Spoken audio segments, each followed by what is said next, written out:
Welcome to my channel. आज का जो टॉपिक है वो है लिपॉइड प्रोटियोनोसिस। तो इस टर्म से भी क्लियर हो रहा है कि लिपिड और प्रोटीन जैसे लेयर या थिकनेस कहीं भी डिपॉजिट हो जाते हैं। Deposition of protein like substances, हेलाइन like material का डिपोजिशन होता है जिसमें लिपिड और प्रोटीन मेनली रहते हैं। ठीक है। और ये डिसीज़ कैसे होता है? ये डिसीज़ जनरली ECM1 जीन होता है, उसके म्यूटेशन से होता है। कौन सा है? ECM1 जीन के म्यूटेशन से लिपॉइड प्रोटियोनिसिस एक डिसीज़ होता है। ठीक है। अब देखिए इसका डेफिनेशन क्या होगा। Lipid proteinosis is a rare hereditary disorder characterized by deposition of hyaline like material. उसमें क्या होता है? Lipid plus protein. इन कहाँ कहाँ डिपोजिशन होता है? स्किन में देखा जाता है, म्यूकोसा में देखा जाता है, और कुछ इंटरनल ऑर्गन में देखा जाता है। ओरल कैविटी में देखा जाता है, लैरिंग्स में देखा जाता है। इसका मोस्ट इंपॉर्टेंट लैरिंग्स वाला फिनोमिना आता है, क्योंकि लैरिंग्स इसका एक यूनिक फीचर आ रहा है देखने में। अब देखिए एटियोलॉजी पे चलते हैं। एटियोलॉजी मतलब कॉज क्या है इसका। ठीक है। तो कॉज में कौन सा है? एक तो जीन म्यूटेशन में कौन सा आ गया? ECM1 जो हमने अभी पढ़ा।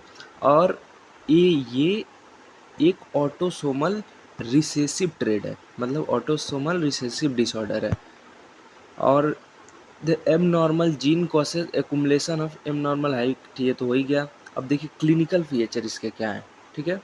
क्या पढ़ रहे हैं? Clinical feature. क्लिनिकल फीचर में बहुत सारी चीज़ें हैं, जैसे जनरल फीचर क्या आ जाएगा?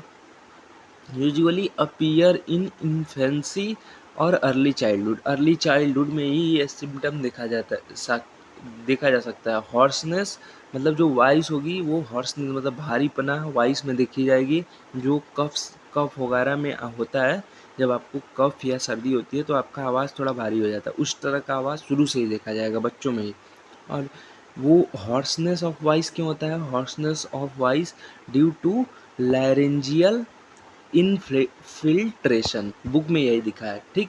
तो देखिए लैरेंजियल इनफिल्ट्रेशन की वजह से हॉर्सनेस इन वॉइस होगी। स्किन लीजन्स में क्या चीज़ें दिखी जाएगी? स्किन लीजन्स में वैक्सी पैप्यूल्स एंड नोड्यूल्स। ठीक है। थिक एंड स्किन मतलब स्किन थोड़ा सा मोटा दिखा जाएगा। ठीक है। Thick and skin particularly on कहाँ पे? आईलिड्स पे। ये एक कॉमन सिम्टम हुआ।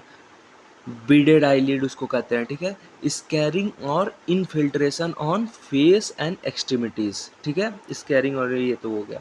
अब हम लोग ओरल मैनिफेस्टेशन देखते हैं, जैसे कि ये वाला है ओरल मैनिफेस्टेशन। इसमें क्या क्या? टंग की बात करें तो थिकेंड देखा जाएगा tongue, firm and some time immobile, कभी कभी मूव भी नहीं करता है due to hyaline deposition in the submucosa. कौन सा? टंग। ठीक है। लिप्स और बक्कल म्यूकोसा पे क्या असर आएगा? तो वैक्सी पैप्यूल फॉर्म होंगे एंड प्लेक्स, और रिस्ट्रिक्शन होगा माउथ ओपनिंग में। लिप्स और किसका बात कर रहा है? Lips and buckle mucosa. ठीक है। अब देखिए लैरिंग्स में क्या हो रहा था? Thickened vocal cord. ठीक है। जिसकी वजह से क्या होता है? परसिस्टेंस हॉर्सनेस, वॉइस में हॉर्सनेस देखी जाएगी। फिर कहाँ पे असर आएगा? जिंजाइवा पे आएगा। जिंजाइवा में क्या होगा? हाइपरट्रॉपिक एंड फॉर्म। हाइपरट्रॉपिक मतलब जिंजाइवा थोड़ा सा बड़ा हुआ या मोटा मोटा दिखेगा। ठीक है। तो ये इनका ओरल मैनिफेस्टेशन हो गया। अब हिस्टोपैथोलॉजी देख लेते हैं एक बार इनका।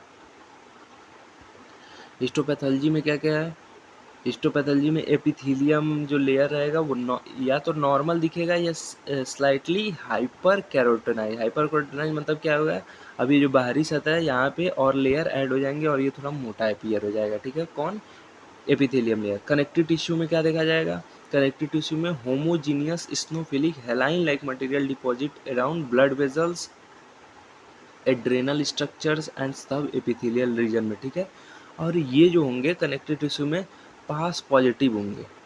पास पॉजिटिव इसका मतलब क्या हुआ? पास पॉजिटिव का कार्बोहाइड्रेट और पास पॉजिटिव टेस्ट से हम कार्बोहाइड्रेट और लिपिड प्रोफाइल को चेक करते हैं। जनरली कार्बोहाइड्रेट अगर ज़्यादा बड़ा होगा तो ये पास पॉजिटिव दिखाता है। ठीक है।